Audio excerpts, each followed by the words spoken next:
On 5th June in 1972, the United Nations Conference on the Human Environment was held in Stockholm, Sweden.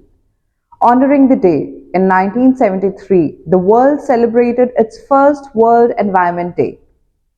This year, the theme of World Environment Day is land restoration, desertification, and drought resilience.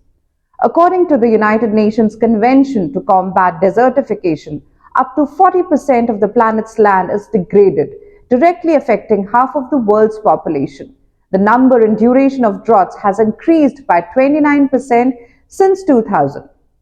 Health is a fundamental human right and a key indicator of sustainable development. The health of our land and our own are intertwined. We rely on healthy land to support our well-being, provide nutritious food, clean air, fresh water, limit the spread of diseases, and stabilize our climate. Desertification, land degradation, and drought also deprive the land of its capacity to store water, which means less available for agriculture, drinking, cooking, hygiene, increasing the risk of food insecurity and communicable diseases. Shout out to the youth for their dedication and commitment to the Generation Restoration Initiative. Generation Restoration is a call to action for all generations to take part in restoring and protecting our planet's ecosystems.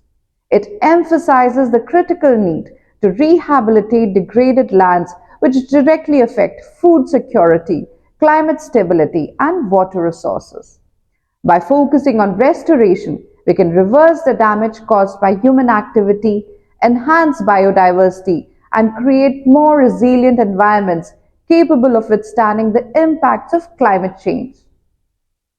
On this World Environment Day, let's celebrate the incredible efforts young people are making to restore our planet.